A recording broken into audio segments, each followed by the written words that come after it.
Well, hello, hello. How are we doing? It's okay? I know, it's a long, long day.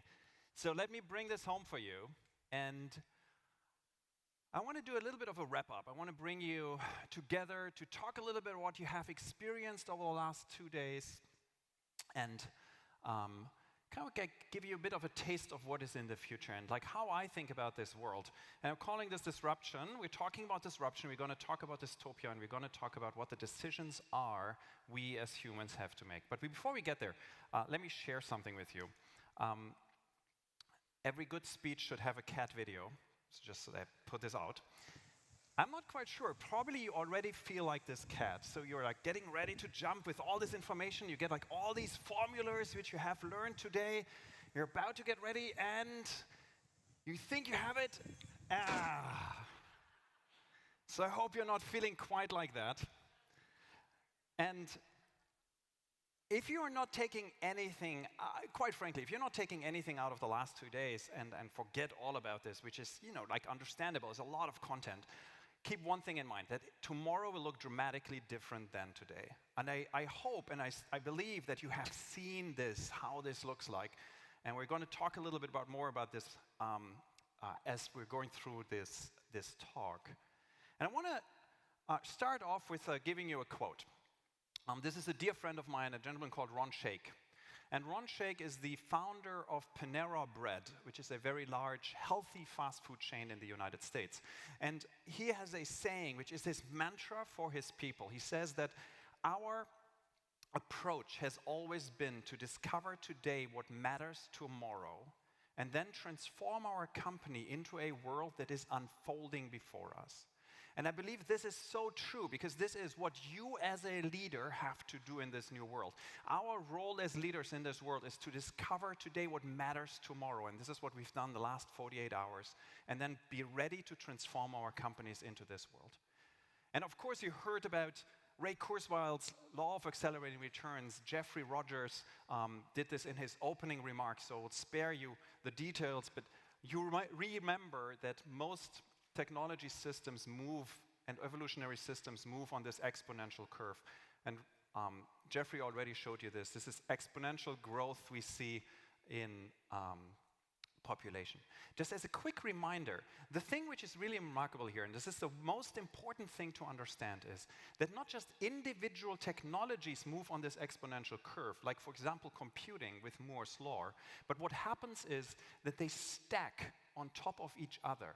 One enables more breakthroughs in others.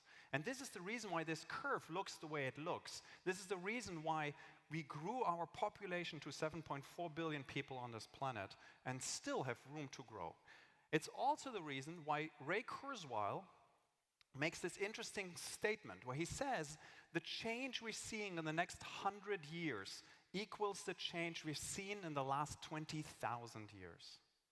Let that sink in for a second. Like, and this is not just figuratively, this is literally speaking. The change we're seeing in the next 100 years will be bigger, equal or bigger than the change we saw in the last 20,000 years. Let me make this utterly clear to you. Do you remember this guy? Of course, right? This is Marty McFly. And if you remember, I'm dating myself here, but this came out in like 1984 and 1985. And, we all wanted to be like Marty.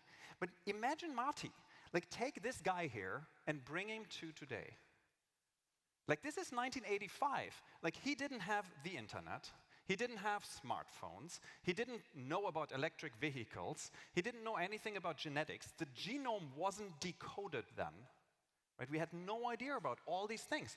Like, a massive amount of change has happened since then. As a German, the Berlin Wall fell. Like when he grew up, there was still like, Russia and the Soviet Union and the Berlin Wall. And this was the car he was driving, of course. Right? Today, he would sit in this car. And here's how this looks like. This gentleman on the left is Marty McFly in the future. This is all of us sitting in a car in the future, and this is how the future will look to us. I'm really mad that the option is insane. Like, it's not like just... Why, that's perfect. Isn't that good? That's a random, like, what's the future? Because the car is insane, right? Everyone thinks the car is insane, so why not have, like an insane mode, right? That makes sense. So you just come to like a complete stop. All right. And then before you know it, oh shit, Brooks! What the fuck? 70 miles an hour. Brooks, oh shit! First of all, you can't do that to people. Like, you gotta give people fair warning. Why? Like, you can't just say, yeah, you can. Brooks, what? I think I shitted in your seat. No, you're good. So this is us, and this is the future happening to us. There's this idea of what we call the Gutenberg moment, right? Gutenberg invents the Gutenberg press, and we change the way we think about information. Ford invents the Model T, and we change the way we think about transportation. Thomas Edison invents the light bulb, and suddenly darkness turns into light. These moments happen, but they happen far between. They take decades, sometimes centuries to happen. And we're moving into a world where we have a Gutenberg moment literally every year. This is the crazy world we're moving into. And when you look at this crazy world, and just as a reminder, and this has been said by many, many different people, this is Bill Gates, what we tend to do is we overestimate the change which happens in the next 2 years, and we underestimate the change which happens in the next 10. What this means is that we look at the technology, we want it to be better, we are super excited about it, and VR is going to change everything next year, and it's not happening. But 10 years later, VR has changed everything. So keep this in mind as you're going through this world today, and keep in mind that this world moves on this exponential curve. Now, this is Alan Watts. He's a philosopher who said that the only way to make sense of this change is to join the dance. And I want to join the dance with you, and I want to talk about disruption. Because some interesting things happen in this world, and this is, I want to present to you 2 pieces of research we've been doing over the last 1.5 to 2 years. None of this has been publicly presented, so you're like one of the first people to see this. And here's what happened. The first question I'm asking myself as a business person is, we're moving into a world of abundance. We talked about this a little bit over the last 2 days. We're moving into a world where we change our perception from scarcity to abundance, and that fundamentally shifts the way we live our lives and the way we run our businesses. Let me give you an example. This here is what we call a scarce resource. This is a record. A record is made out of plastic. A plastic ultimately is oil. To produce this record, you need to pay money. It costs you money. It costs you about $7 to produce one of those records.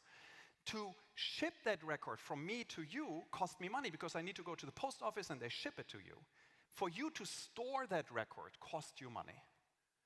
All these factors go away the moment I turn this into a digital good. The moment I turn this into an MP3 or a streamed item, now suddenly something fundamentally shifts. The fundamental properties of these items change.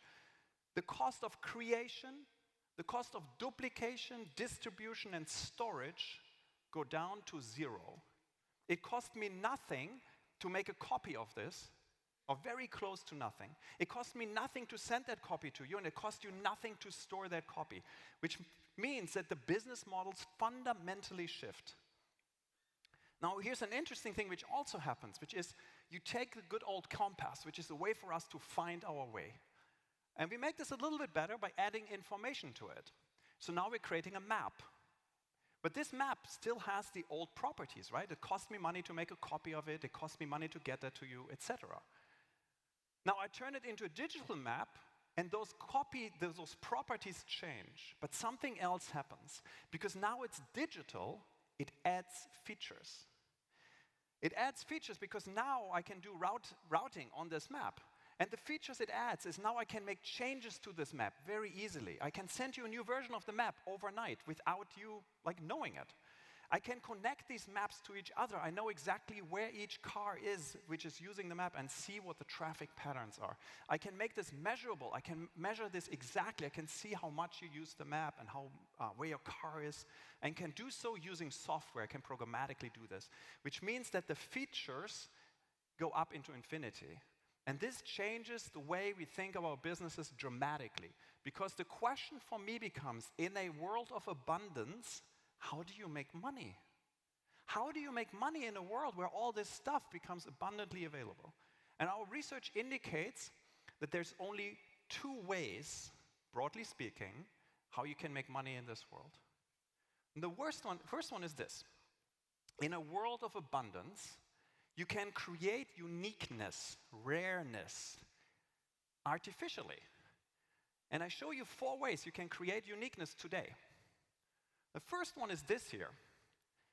There is absolutely no reason that a Louis Vuitton handbag should be $4,000. Now, my wife disagrees with me on this. Of course.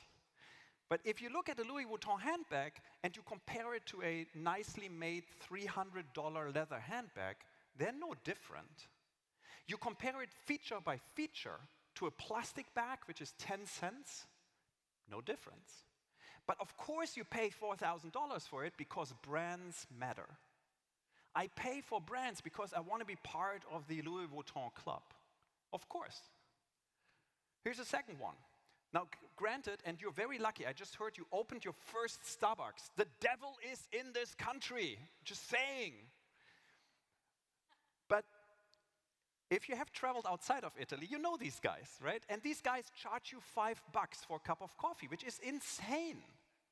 But we're still happy to pay $5 for a cup of coffee at Starbucks because what they create is social connection. Starbucks' mantra is, we are the third place. There's home, there's work, and there's Starbucks. So social interactions is we pay for that, we love it, we want it. And thus, we pay $5 for a cup of coffee. And of course, I hope Starbucks is not successful in Italy. If you've ever been to an Apple store, what's remarkable about an Apple store is they're effectively empty. Apple probably sells you 500 products. And all these products you can buy in any other electronics store. If you go into a good electronics store, you can buy any of these products. But Apple, to this day, is the highest grossing chain store in the world by a very large margin. They sell you more stuff than any other store on a per square foot basis than any other store in the world, which is crazy. But what Apple has created is an experience. You walk into the Apple store, and the Apple store is a temple. It's glass and steel and wood, and they don't have people who sell you stuff, they've got geniuses. And you don't go to a cash register to pay for it. The people are like there with their phones, and they just charge you wherever you are. So you create an experience. And the last one is this here. I was recently in Berlin, and I walk into a pop-up store from Adidas.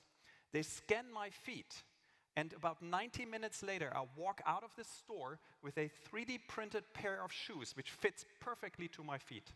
We're moving into a world where personalization becomes a thing. Now, of course, in the digital world, we have this forever. Your Facebook looks different than my Facebook. Your Google looks different than my Google. In the physical world, it's still really hard. We talked about 3D printing today. But we're getting there. Slowly but surely, we're getting to a world where we create products which are made for you individually. And those you pay for, of course. So this is number one. And then there's a second one. The second one is, if you're in a world of abundance, embrace abundance and become the platform. When you think about platforms, there's 3 important pieces around platforms. The first one is this. The reason why Amazon was successful in the beginning is the fact that Amazon gave me access to 1 million books, where every other bookstore gave me access to about 30 to 50,000. So what they do is they provide me access. They give me access to this ocean of products.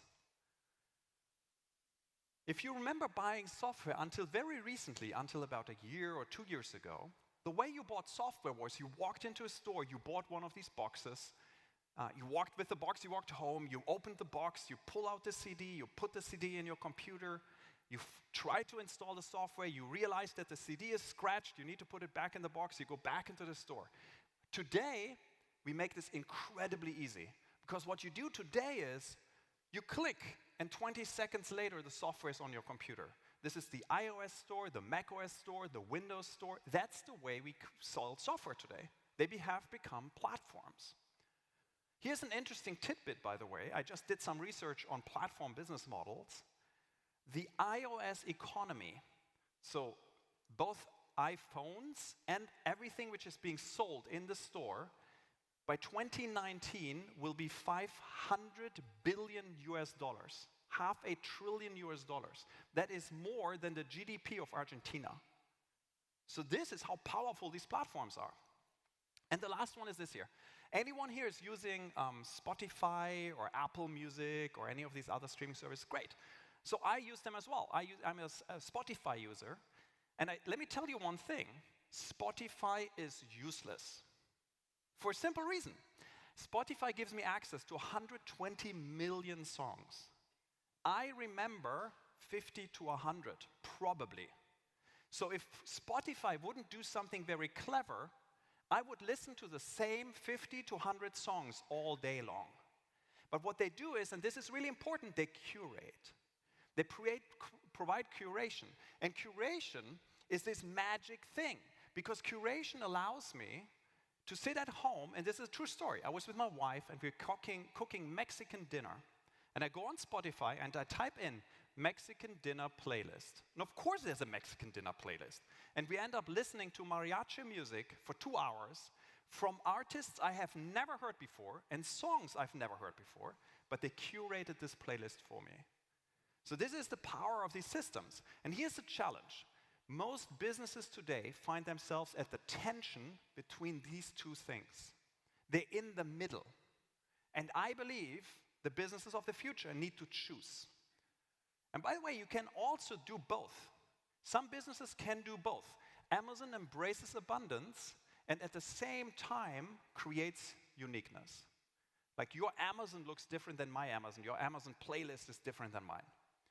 But this is the future of businesses. So this becomes deeply disruptive. And talking about disruption, I want to clean up with a notion about disruption. So we've been using a formula for disruption for a really long time, which comes out of this book. This book is called The Innovator's Dilemma. It was written by Clayton Christensen, and is a phenomenal book. Came out about 25 years ago, and Clayton was the first person to develop a model for how disruption looks like. And the model is very powerful, and I want to show you the model if you haven't seen it. Before we get there, though, I want to talk about one important distinction, which is the difference between innovation and disruption. Innovation is doing the same things, but doing them better. Right? So you make toothpaste, and your new version of the toothpaste is toothpaste super. And then you do toothpaste super white, and then it becomes toothpaste super, super white. That is innovation. Every once in a while, we do new things, but they haven't yet become disruptive. So instead of doing toothpaste, you do a mouthwash which cleans my teeth. Not quite disruptive yet, because only when we do new things which make the old things obsolete do we create disruption. So here's Clayton's model. Clayton's model is very simple. He says, when you look at a product category, there's time and there's performance. And performance means like something you care about in a product. Let's say, for example, in a car, your petrol consumption per 100 kilometers. And there's something called the customer need line. The customer need line is like the line where the product is good enough. So you say, it needs to be here. If it hits that line, I'm good enough. And then Clayton's insight was this. There is something called an incumbent. This is the existing company. In the old existing company, somewhere down in the line in the past, created a product which was good enough. And then what they do is they do innovation, driven by the customer, because the customer says, what's new? And then every year you make a new product, and it gets a little bit better and better and better and better. And the assumption until Clayton was that if you come into a market, you need to make a product which is better than what is in the market. And that's not true. Because what Clayton found is that when you find someone who disrupts the market, who creates something which makes the old thing obsolete, in the beginning the product is crap. It's not good. But a few people will buy it because it has specific properties they like. And then it gets better and better and better. And the moment it hits the good enough line, it becomes deeply disruptive. Let me show you how this looks like in the real world. So when I was 16, I started shaving, or when I was 15, I started shaving. And because I thought I need to be a man, I shaved with the first razor. This is a single blade razor. And for all the men in the audience who have tried this, you know this ends in blood. Right? So, this was clearly not good enough yet, right, in our line. But it got better when we did this. Still a single blade razor, but now it's what is called a safety razor. So I can actually shave without, like, stripping off my whole face. And then we go on a line of innovation, right? Like, you make us better. So we create a 2-blade razor, and then we do a 3-blade razor and a 4-blade razor, and then we create a 7-blade razor, God knows why, and then we create a 100-blade razor. So this is innovation as we know it. And then something interesting happens. Like, a guy launches this company. Hi, I'm Mike, founder of DollarShaveClub.com. What is DollarShaveClub.com? Well, for $1 a month, we send high-quality razors right to your door. Yeah, $1. Are the blades any good? No. Our blades are f***ing great. Each razor has stainless steel blades, an aloe vera lubricating strip, and a pivot head. It's so gentle a toddler could use it. And do you like spending $20 a month on brand name razors? 19 go to Roger Federer. I'm good at tennis. Stop paying for shave tech you don't need. And stop forgetting to buy your blades every month. Alejandro and I are going to ship them right to you.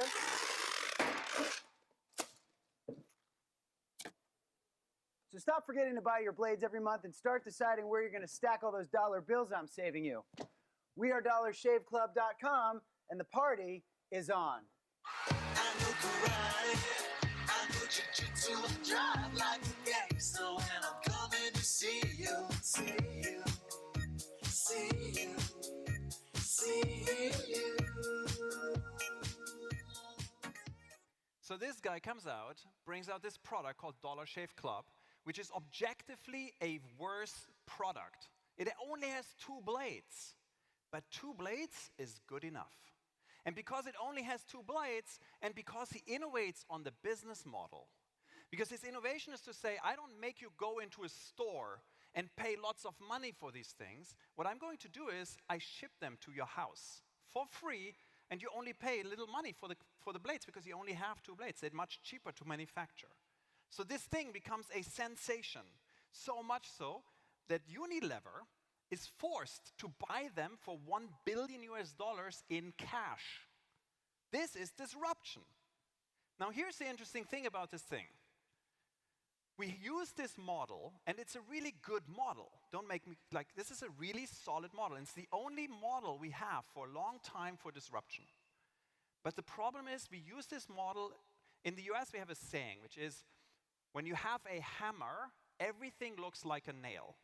Which means, if you have a model, you try to use it everywhere. And I think that's a mistake, because we did a bunch of research into figuring out what are the disruptive forces. Why do companies become disrupted? And we found 3 main forces.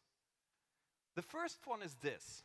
Disruption is never one feature. I explain this to you in a minute, but keep this in mind. So disruption is not the smartphone. The smartphone is not one feature.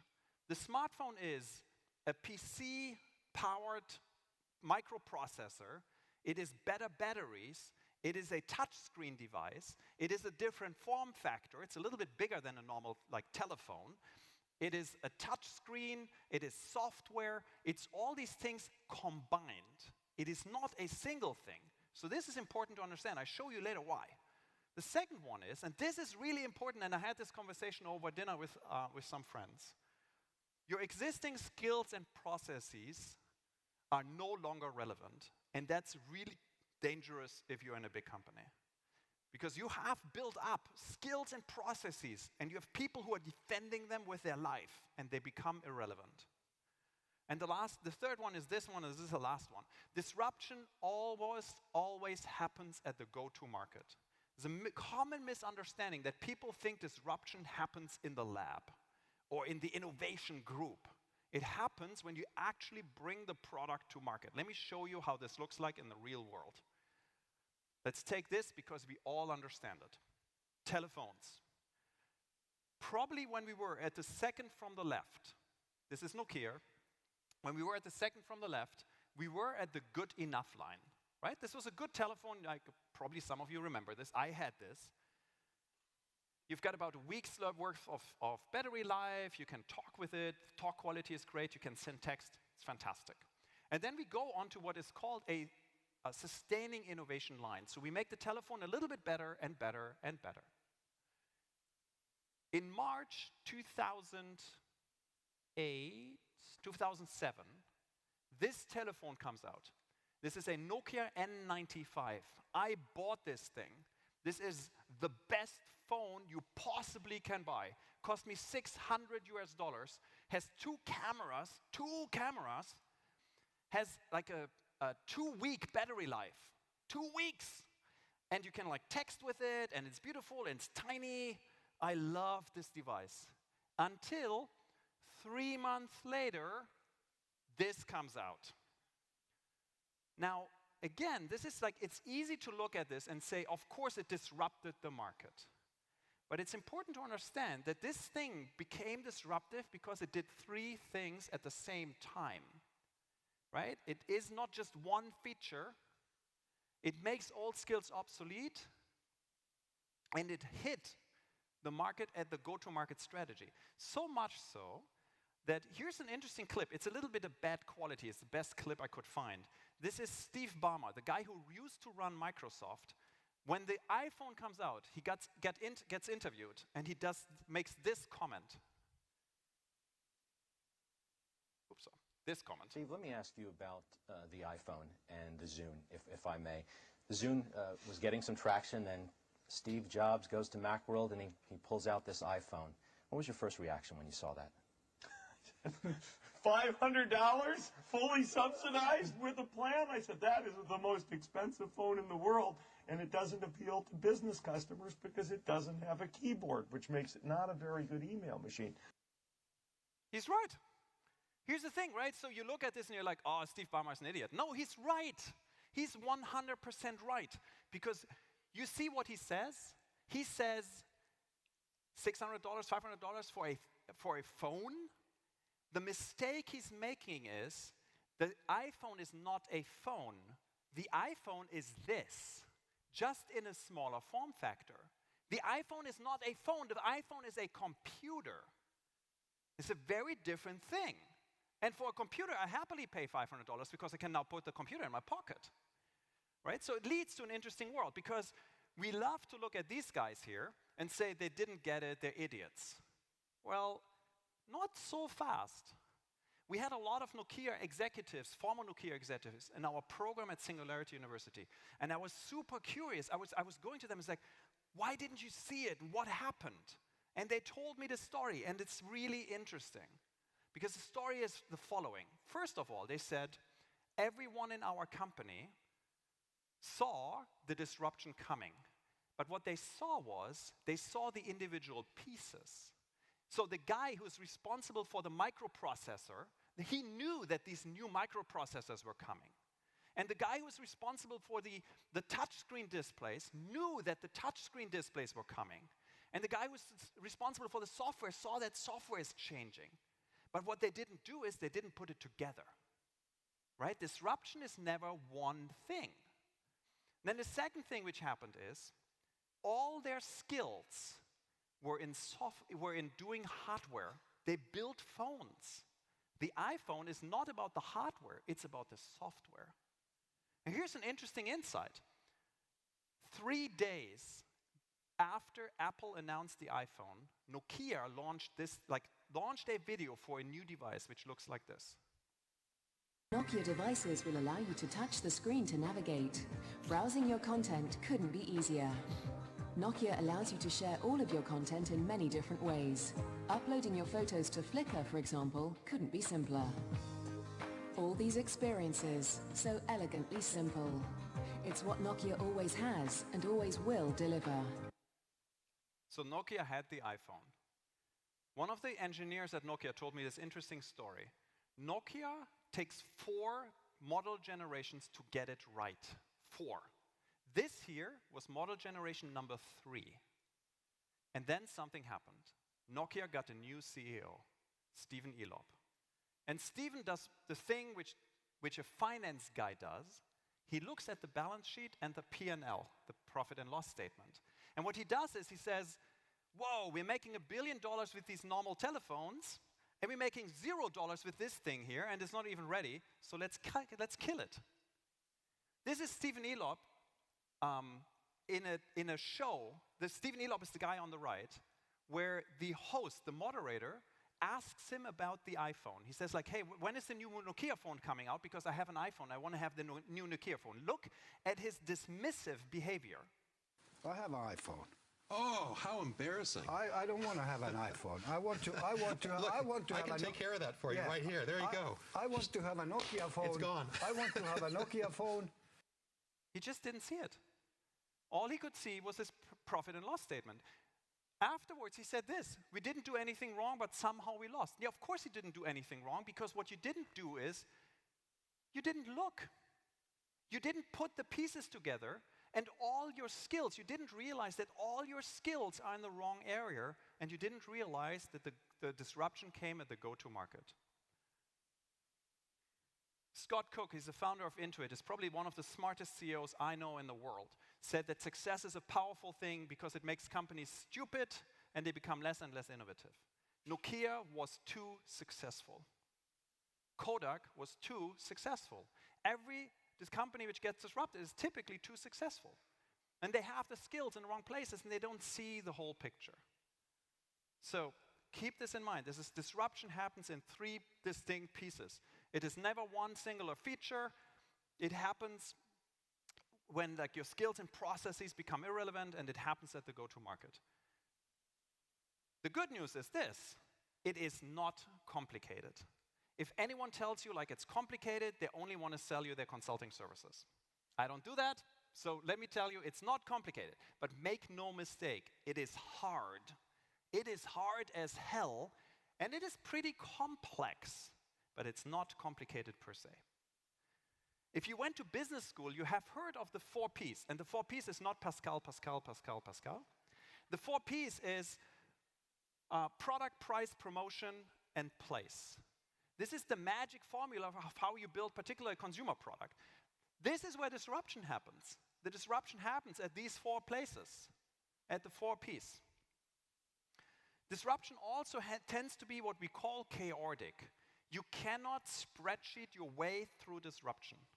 Disruption is this weird, chaotic thing, which means there is some order in it, but it's largely chaos. So you need to create skills in your company to be okay with this, to leverage these ideas, to figure out what happens in this world.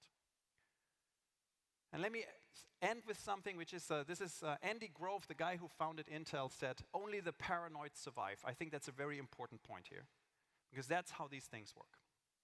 Now, with that being said, all this comes down to the human. It always comes down to the human, right? It is people. At the end of the day, it is always people.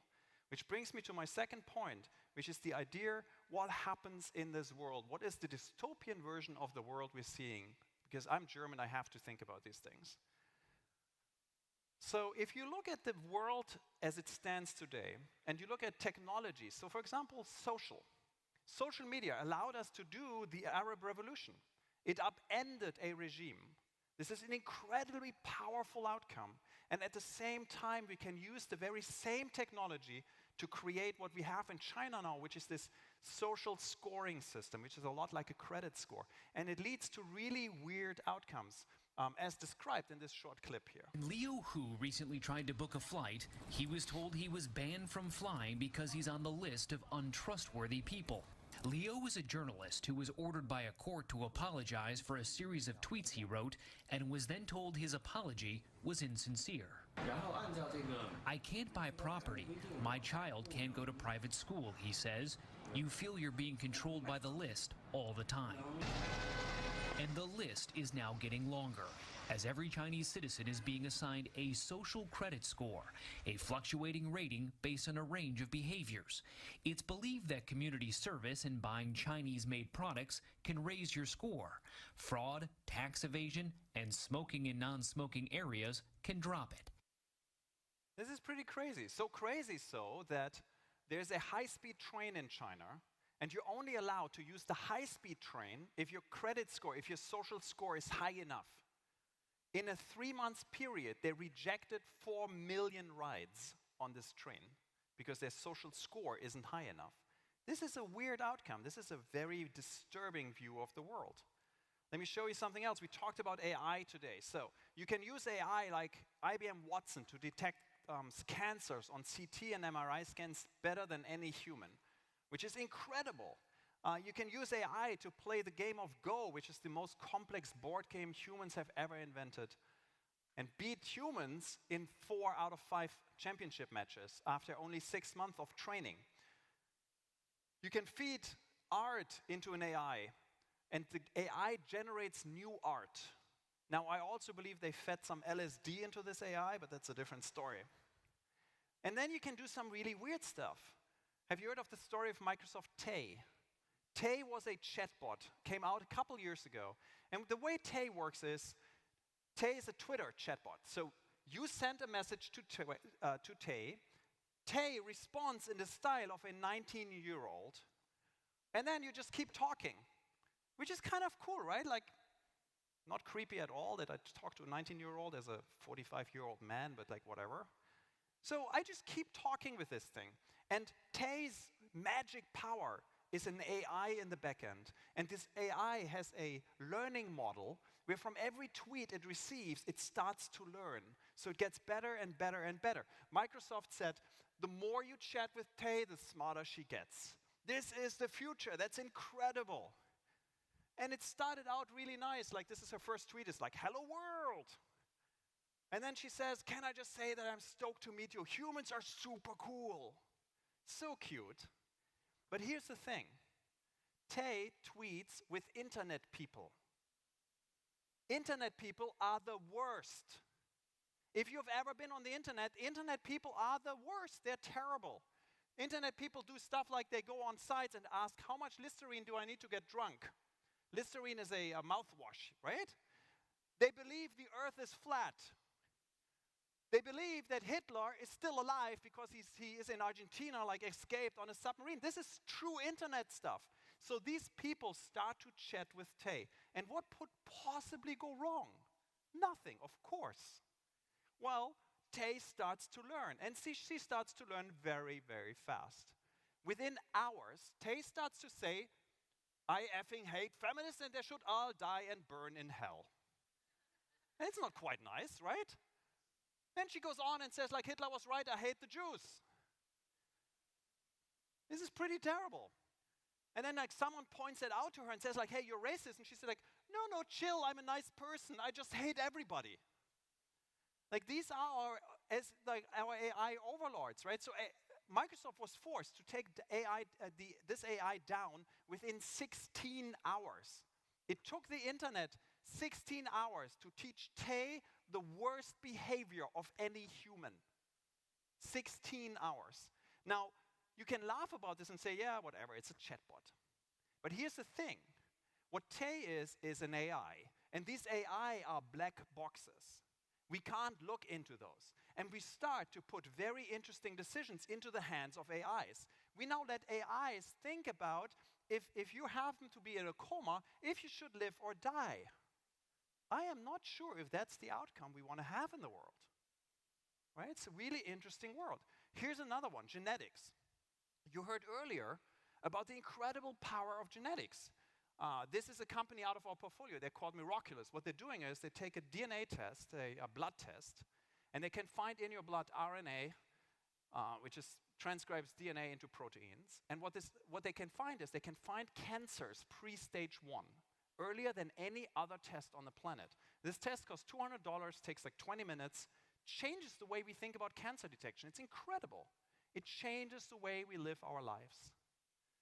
But then you can also do weird things with AI. This is a friend of mine, a woman called Heather Dewey Hogboard. She comes out of New York, and she's an artist. And she has a really interesting art project about AI, which I want her to talk about. We don't know yet how our DNA might be used against us in the future. New York York artist Heather Dewey-Hagborg. One artist in New York is making 3D models of people's faces, people that she's never met. She calls the project Stranger Visions. The strangers are people whose genetic material she finds on the sidewalks and subways of New York City. How much can I actually find out about you from something that you accidentally leave behind?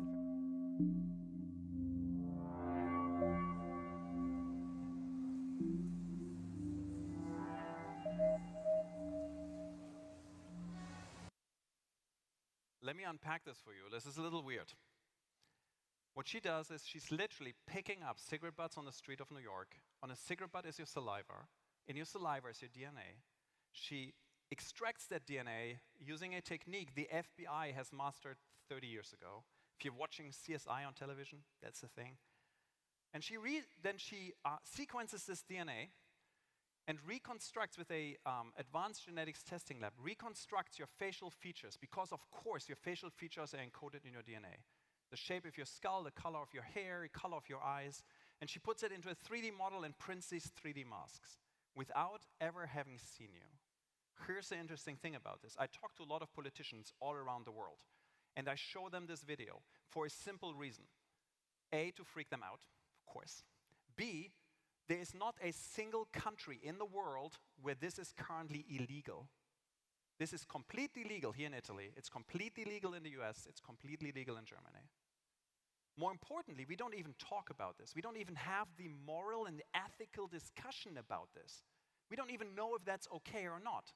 If you are drinking out of one of these plastic bottles we have here, and you throw that bottle away, I can take your DNA, sequence this DNA, and can tell you afterwards what your chance of getting Alzheimer's is.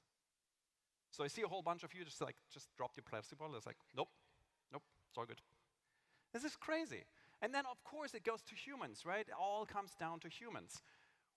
Kids in school in the US are taking a drug which was made for people with ADHD, attention deficit disorder, to become more focused. This is a drug called Adderall. They're becoming superhuman. They're tuning their brains by taking chemicals. We're starting to see a world where we have people who will enhance themselves and those who will be left behind, right? Both in terms of drug use, in terms of augmenting their brains, in terms of, creating superhumans. If you watch the movie Elysium, this is the idea. We bifurcate as a species. But make no mistake, we're already doing this, and we're doing it in incredibly powerful ways. This video here is of a person, a young woman. She's in her 20s. She could never hear. She has basically no eardrums. And we implanted a little drone into her brain and make her hear. This is not a hearing aid. This is literally make her a cyborg. We connect her brain to a computer, and that computer makes her hear for the first time in her life. And this is how this looks like. It's like so close. There you go.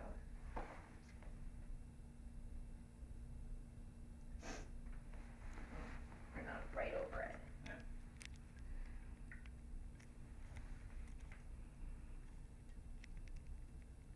There you go. It's beeping. So now technically your device is on. Can you tell? Oh, that's exciting. Here, you can put it down for a second.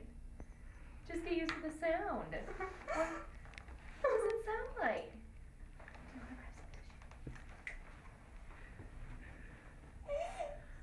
Oh, Mommy, you're gonna so cry.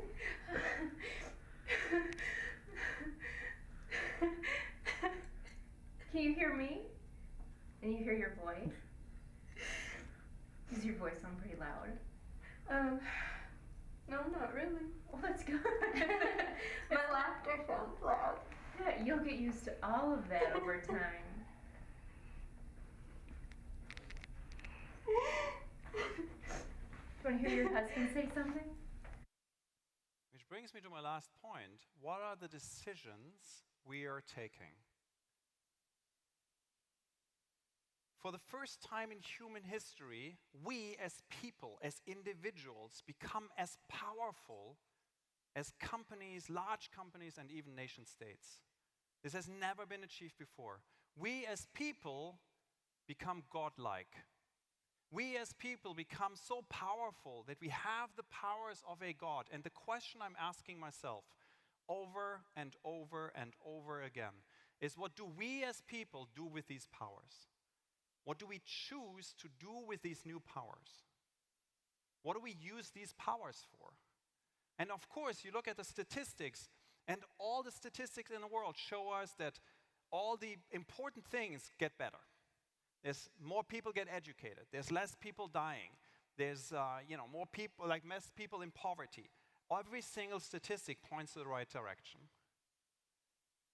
I want to introduce you to a few of my friends. And I want to tell you a few stories. This is a gentleman called Mark Moore. He's a very dear friend of mine. And Mark's work is in Africa.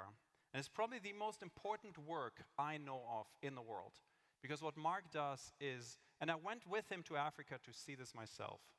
What Mark does is he cares about these children. In this world, as of today, in this world, there's a child which dies every 8 seconds of malnutrition. There's about 3.1 million children every single year who die because they do not get enough food, enough calories. This is a world, by the way, where we have 125% calorie surplus. There's 25% more calories on this planet than we would need to feed every single human being on this planet. And of course, it's a hard problem to solve. In the same 8 seconds, just to give you a reference, McDonald's sells you 600 hamburgers. Anyone here likes peanut butter? I know it's a weird question. It's like the Americans love that stuff, but I'm curious, like, anyone loves peanut butter? I've got peanut butter for you. You want to try? See if you can catch it. Okay, anyone else? I can't throw all the way to the back. There you go. Anyone else? Peanut butter. Here you go. Perfect. Good catch. That peanut butter is a product Mark produces. This product is not technically peanut butter. It's called RUTF, a ready-made therapeutic food. This is peanut butter fortified with a little bit of vitamins and minerals. It was invented by Doctors Without Borders about 25 years ago, and it's called the miracle drug. Because you give this to a child 3 packets a day. By the way, it's really tasty. You give this to a child 3 packets a day, and the child survives 100%. Every single child which gets this as nutrition survives 100%. Mark, my friend, is the guy who makes these things. And he's attributed with the fact that he brought down the cost of these things by more than 60%. And I asked him an interesting question. So I was with him in Africa, and I saw this truly heartbreaking thing happen. And I saw these children being nurtured back to life using his product. And I asked him an interesting thing. I said, this must be incredibly hard to solve, because there's still 3.1 million children dying, a child dying every 8 seconds because of malnutrition. And we have this miracle drug, but it must be super expensive to solve. And Mark looked at me and he said, we did the math over and over and over again. And the math always comes out to $1 billion. It cost us $1 billion a year to make sure that there is not a single child on this planet which dies of malnutrition. And then I started thinking about this, and I was like, $1 billion is of course not a big number. I was like, what else do we do with $1 billion? And it turns out that most professional sports team, like the Yankees, their annual budget is $1 billion. And now I'm asking myself the question, who are we as people when we choose to let children die, instead want to see a sports team play? Nothing against sports, I'm a big sports fan, but it's an interesting question I think we have to ponder.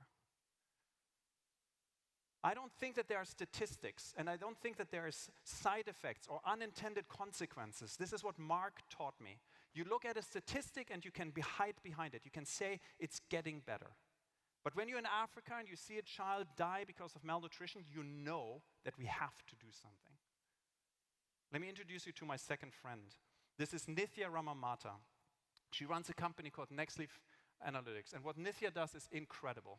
So she came to me when I was at google.org, and she tackles a really big problem. The problem is that 25% of vaccines in the developing country spoil because of a break in the cold chain. They get too warm or too cold, and then they're ineffective.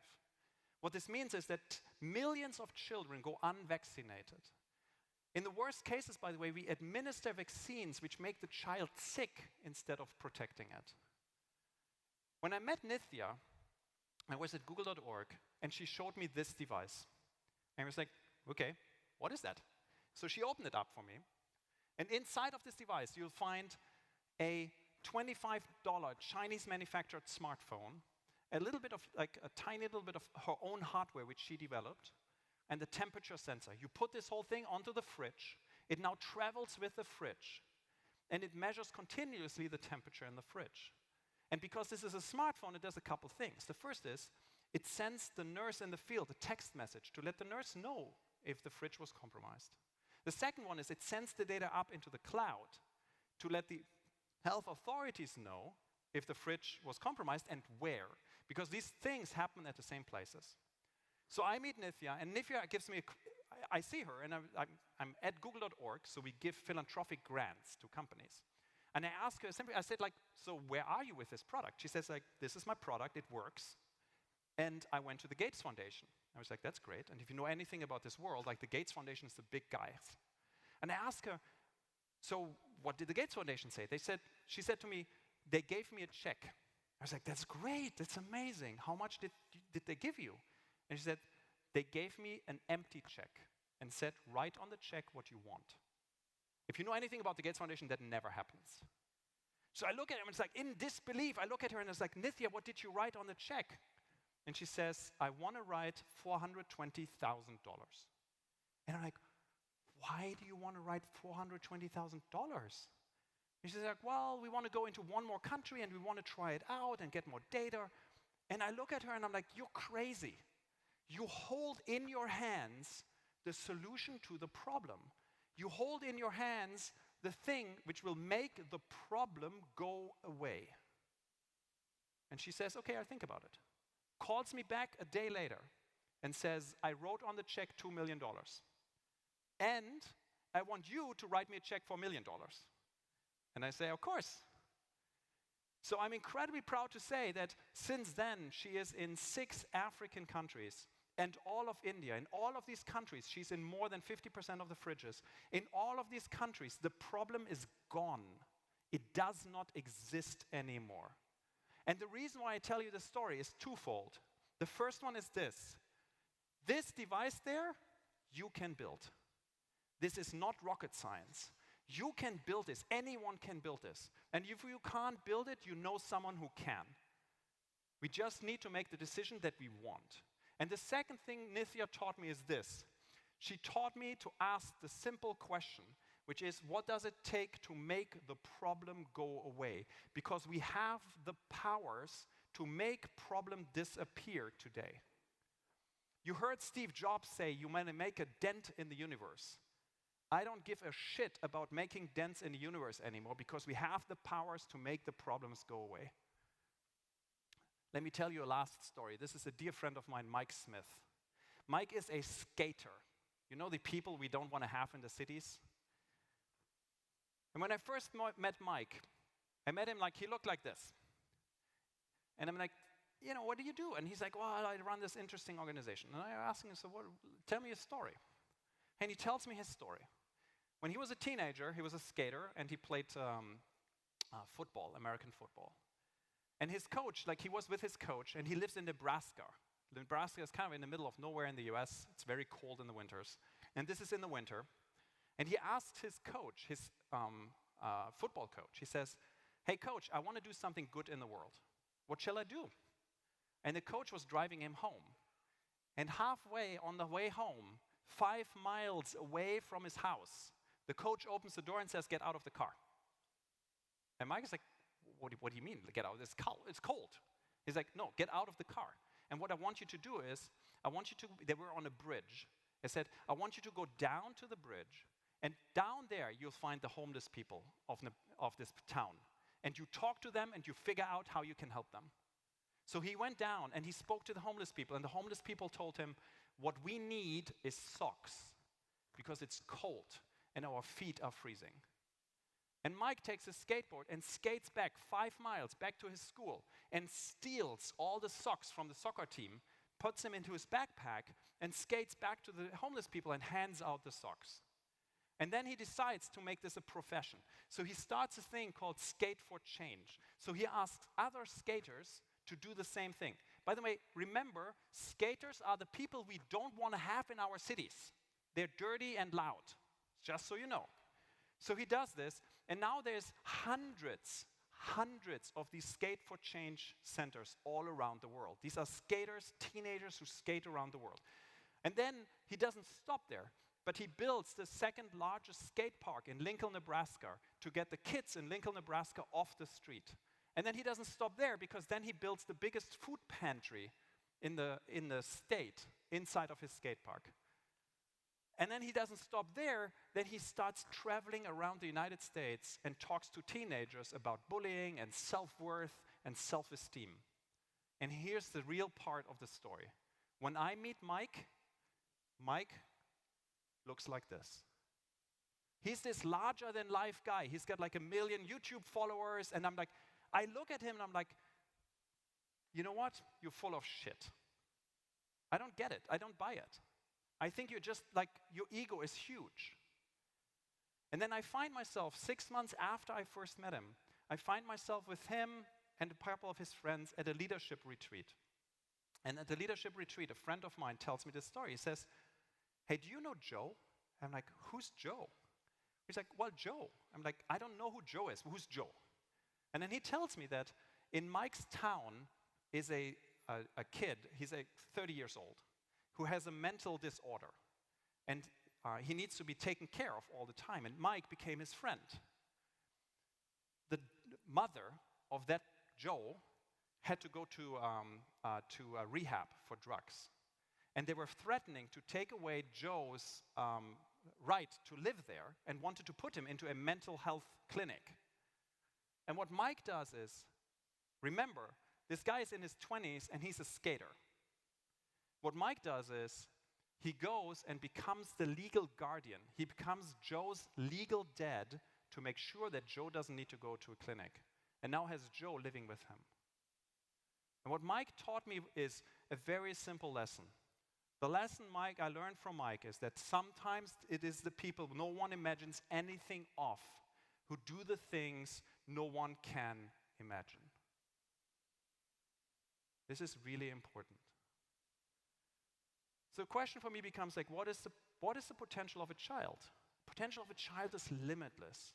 And then we build these barriers around us, and we talk ourselves into we cannot do it, or it's too complicated, or it's too hard. Children do not have that.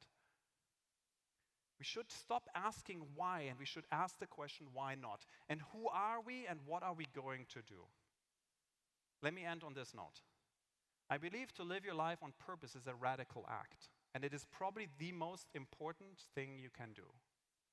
I have the great pleasure of moderating the SingularityU executive program, and a couple years ago, it's a week-long program, I had this interesting insight. I'm with 80 leaders from all around the world, and they spent a whole week with us. And they came to this conclusion. I said, like, wow, like if I think about my life, any life, this here is your life. Each of those dots is 1 week. You only have about 4,000 of those dots. Now, granted, you might live longer, so you add a few, but not that many. And if you're anything like me, you have already used up a whole bunch of those dots. So the question I'm asking myself every week is, what do I do with this 1 dot I have? What do I do with this dot? And I learned 2 lessons in my life, the 2 essential questions. The first question is, what truly matters? What matters to you? What is it? What drives you? What is it? What gets you out of bed? What matters to you? And the second question is, I think, the most important question you can ask yourself, and it's kind of a question you want to ask yourself at the end of your life, and it's out of a poem. And this question is, and did you get out of this life what you wanted? Even so. And even so is important because it acknowledges the fact that life is hard and that it's often throwing stuff in our way which makes it really hard for us to follow. But if you can answer this question with yes when you're on your deathbed, I guarantee you, you have lived a fulfilled life. I work with the US Navy SEALs a little bit, and the US Navy SEALs have a formula, and the formula is this: your rate of growth. And what they mean is your personal growth, you as an individual. Your rate of growth equals the magnitude of the challenge multiplied by the intensity of the attack. If you believe this to be true, I fundamentally believe this to be true, then the question becomes, why wouldn't you pick the hardest thing you can do and attack it as hard as you possibly can? Because that's the way you grow. And what is life other than growth? I want to leave you with the last quote. This is George Bernard Shaw, who's an Irish playwright. He said, "The reasonable man adapts himself to the world. The unreasonable one persists in trying to adapt the world to himself. Therefore, all progress depends on the unreasonable man and woman." If I have a wish for you on a very personal basis, we all have to be unreasonable. Because it's the only way we can change this world, and we can do to this world what we think we should do, and we can create this world in the way we like it. A good friend of mine reminded me about this. He said to me once, "The future is a renewable resource, and it's very, very hopeful because every day you have a new chance, you get a new way, you get a new shot at creating the future we all desire." So make something out of it. Thank you.